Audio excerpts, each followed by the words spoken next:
John Halton. A few of you might have seen my videos already, a few of them being up on GRASSMEN, a few little vlogs servicing the Deutz tractor. This is the first time that Craig and Connor have gladly came to my farm to do a little kind of, just really to show what we're at here, that I'm not just a fake farmer behind a little screen. So we are dairy farmers, obviously, so we milk 150 pedigree cows, and from a few of my vlogs I do a bit of showing as well, just as more as a hobby. Probably more torture on myself than anything else. And like when I started doing TikToks, I was in college. It's nice too. It's nice there looking back on the videos and what we've done throughout the years, and gives you a sense of pride as well in where we've come. We've a lot of big changes too. We'd actually had a bigger feeder wagon that blew up on us 2 years ago, so we had to get a new wagon. That's changed. Got a meal bin in the 4 years, 20-ton split VMAC meal bin with an auger on it. Put in feed to yield on the parlour as well. Put in a drafting system and put a big shed up behind us, which is still in the process of happening. So everything's kind of evolving and changing from there. We are grazing at the minute. You probably see from the drone footage all the paddocks laid out. We do plan to go more an indoor system for more milk basically. So we're sitting at 9,000 litres at the minute and 650 kilos of milk solids, and bringing them in, we hope to bring that up to 850 kilos of milk solids, and your 10,500 litre, 11,000 litre cow. Also we've a new nutritionist on board. We were always doing our own nutrition and felt just with the nutrition side of it, we just didn't know enough.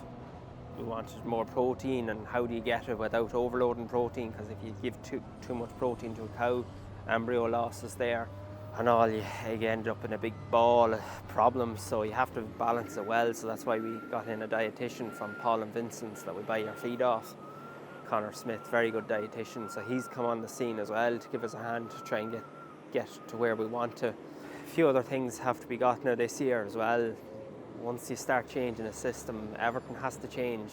New shear grab, bigger diet feeder, more pits, more cuts to get your extra. It's a whole big chain reaction of stuff that has to change. Next part on the grand scheme of things is once we get this shed up, we're looking to buy more cows, only 30 or 40 cows just to keep us going nicely, and then probably look at a parlour. But then we're at a crossroads on the farm. Do we go robotics, bringing a lot more modernization technology to it, or do we go our parlour, which we just get the cows in and out and milked? Then you look at three times a day milking. Do we go down that road? Do we stay with 2 times a day? Like, there's a lot to figure out. We're still trying to figure it out and come up with a plan. Some may say we're chancing our arm at things, probably are chancing our arm at things, but you have to do these things to get to where you want. Like, you can't, I don't think you can sit down and say, right, this is the road we want, because we don't know. Bringing cows indoors, we've never done it before full time. We don't know what challenges we're going to prop up. You kind of picked a good day to come. We're putting in our forecut. Doing wagons this year, never done wagon silage before. I think Dad done it about 15 years ago.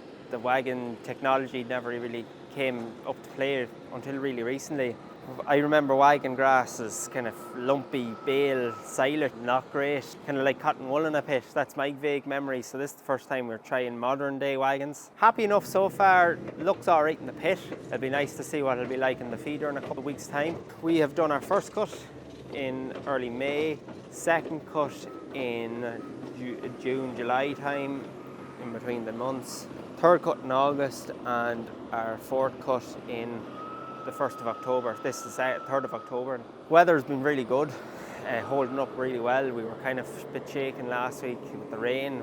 We thought, geez, did we make a mistake not cutting at the ploughing week, which everyone remembers the ploughing week is probably one of the best this summer, I'd say. But very glad we've done it this time of year, and we got our bulk there it'll be used for dry cows, so it doesn't really need to be that leafy. It just needs to be good quality stuff. We will probably feed oats with it just for a bit more energy, because forecut grass, sometimes that energy isn't there for it, so we'll mix it in with oats. Our first cut was taken self-propelled. All cuts were all self-propelled. This year's wagon, don't know what to make of it yet. From looking at different things that's after happening today, I don't know, can I say which is better? the shorter chop length, yes, you do get a better chop length on the forage harvester. What a lot of people say is your longer chop length can help with rumination. So it'd be interesting to see what way things work. That's why we're experimenting on a dry cow, see how they get on. If we're happy, we might go forage wagons from now on, especially with your multi-cut. It does keep your cost down a little bit. It's hard to know what to make of it. I definitely notice probably there's no fault to the wagons, no fault to the contractor itself. Just one thing I mentioned, I think the forage harvester cleans the ground a bit better, leaves it a lot nicer. With the forage wagon, maybe it's just that it's so leafy stuff, it's hard to get up and there's not enough tonnage an acre. Like it was only, just chatting with Stephen there, 4.5 tonne an acre. Like it's not big, it's not a big crop at all. But is it just that that's so leafy it's hard to get up with the pickup wagons and the fence? I know Gareth had a Pottinger wagon out. They say that's a lot better of a pickup reel and a lot shorter chop length as well. That could be a whole big factor. It's hard to pinpoint that on just the wagons itself. I have to say with the boys, the contractors, this is the first time I've seen their wagons. I've seen them in the yard, very impressed with how they look and work. And Fent seems a well-engineered machine too. So probably the main reasons why we went for the wagons this cut is probably just the cost. It's a little bit cheaper to lift because you've obviously less people. Like there was 2 wagons today, 1 lad in a pit, that's 3 lads versus 6 or 7 lads maybe drawn in. Now the draw isn't too far, it's probably about 600 metres that way and a mile down the road. So it's not too bad. So that's probably the main reason why we went this way, just with the cost and all that, because with multi-cut it's not the cheapest option. We know that it's not the cheapest option bringing grass, but it's probably the best way to bring in good quality grass with your bulkage. Yeah, you could cut a light first and second cut and be done with it, but still you need bulk there, so that's why you go with your more cuts. Someone said to me it's quality over quantity, but then as a whole, when you take your 4 cuts, maybe 5 cuts, you get bigger yields. Like if we moved to a 5-cut system, could we get better yields? It's hard to know. It's a learning curve, especially people down the south here doing what we're doing. There's no infrastructure it's not focused in Irish agriculture to be doing what we're doing, so they don't have any resources in place. But I think go talking to people that are doing a lot more of this, maybe they should probably invest in more advisory roles to help us get through it. Like we don't know, would we get better yields out of 5 cuts? Or how much fertiliser do we go? Do we go with a set amount? I was always told for 3-cut system, 80, 70, 60, or something around like that. I have it written down somewhere up there. So the real reason why we went multi-cut is that because we're bringing the cows indoors, we need that extra cut of silage. Like you see it, when yous came, there was 3 pits open here today. Okay, one of them's closed down. The first one, we closed that down, and obviously we need something to put behind it when you close it down. So at the minute there's 1.5, there's still half of the second cut open. But it's just that you're using your silage all the time. Like what's going in the mix at the minute is maize meal, brewer's grains and silage. So we need that constant flow of silage. And if we were indoors, we need a bigger flow of that silage. That's why you tend to go multi-cut. But then that brings you on to the next question. Why aren't we just raising our cows and doing a 2-cut system and doing what we always did? Kind of felt we needed to change it up a bit. I like the bigger cow. I think indoors dairy systems, it's nearly an easier managed system where you're not messing out in the paddocks in the spring, and then it brings a whole investment side to it. Then you have to redo our laneways every 10 years. They are needing repair. I'd rather see a cow indoors being comfortable and producing as much milk as she can, and we have the genetics there, so why not feed to her genetic potential? That's probably the reasons why we're going indoors, why we need to go with the multi-cut system. It's like a snowball effect. So when you think about multi-cut, you think of money, and that's really, it's all tied into the one. Someone came up with a great point. Will it save you money or will it cost you money? What way it'll work? There's 2 kind of reasons. It's costing us money now. It's too early to know will we save money. However, we will be feeding more meal this year to get the cows up and milk and all that, and overall, like we're sitting at just over 2 tonne last year. I'd say it'll be 2.5 tonne a cow this year. You're getting better quality silage. Like our first cut came in at 16% protein. It'll start saving you money when you're up at the top band. So it's like a stairs. You have to jump, you have to walk up them stairs first. So yeah, it's gonna, we try and get the cows up and meal. We'll be using a lot of meal. But say if you were in that top band of say 13,500 litre cow, it'll save you meal there, because if it's bad silage there and the cows are up at that level, it'll drop. Your production will drop if you don't put in that meal.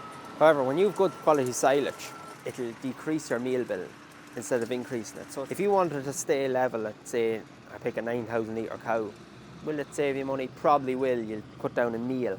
We're trying to jump the stairs. We're kind of walk up the stairs, so we're going to be using extra meal. But hopefully in 5-7 years' time, what we're doing now will save us money from getting in an 11,000 litre cow, 12,000 litre cow, whatever, and trying to bring her up with meal. It'll help.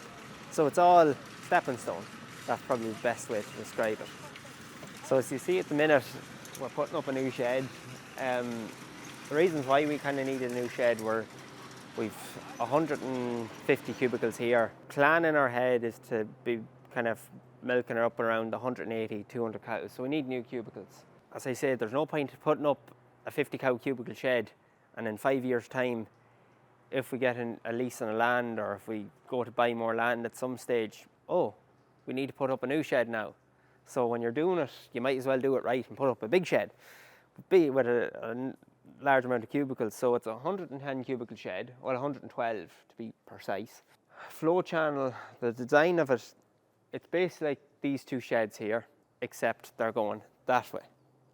So these sheds, the roofs are going this way, cubicles are going that way. The reason why we did that first shed is a 90 cow cubicle shed.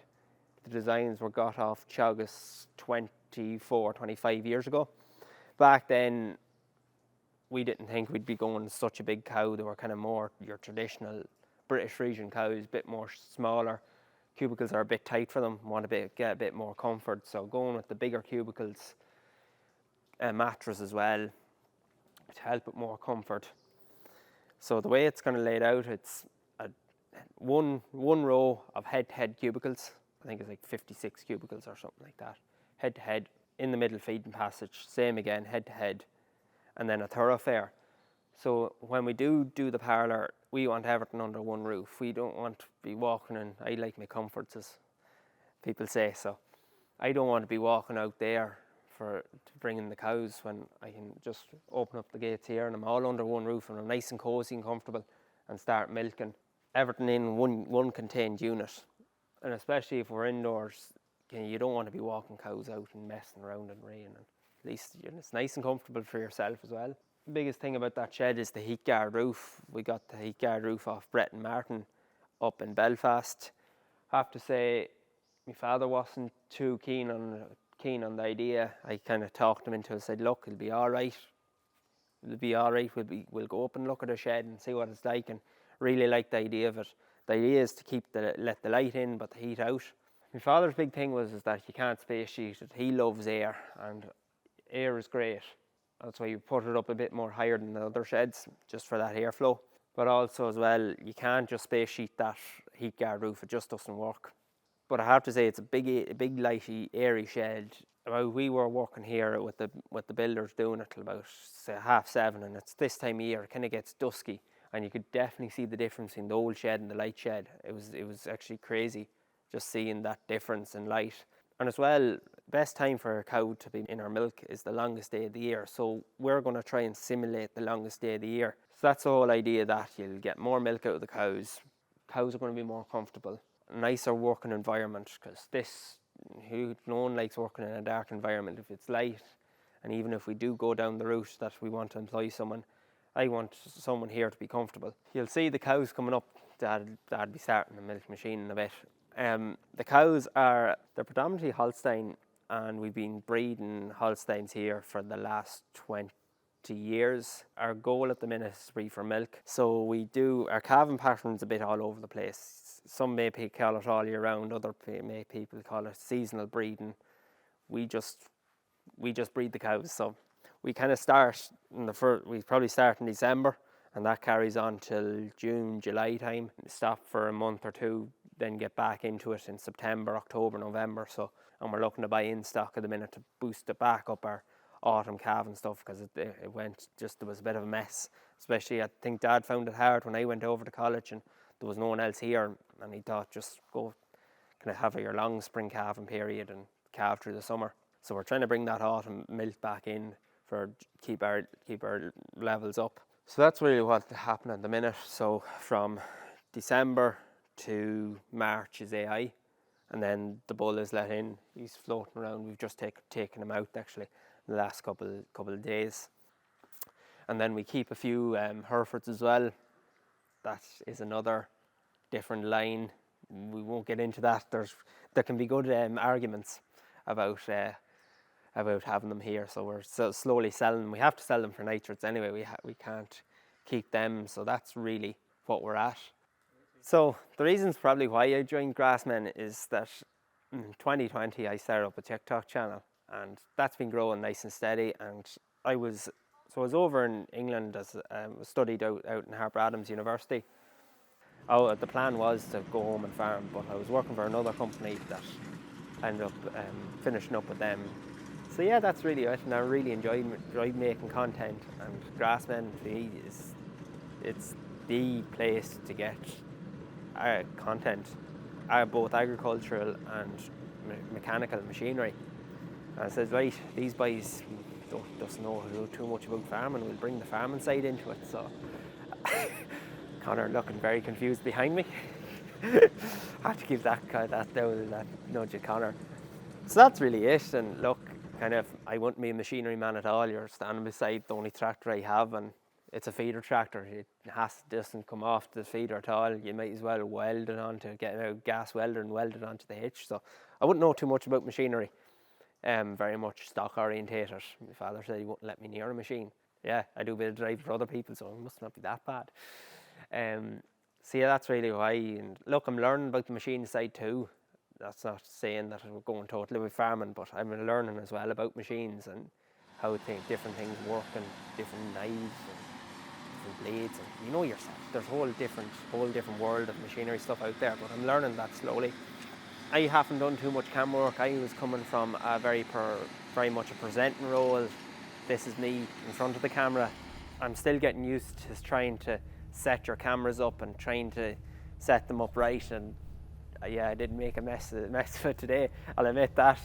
But it's all about just getting things. And look, it's like everything. Experience is great, but you have to get your experience to know stuff like that. And I think it'll, as the neighbour says, it'll all come along, it'll all develop.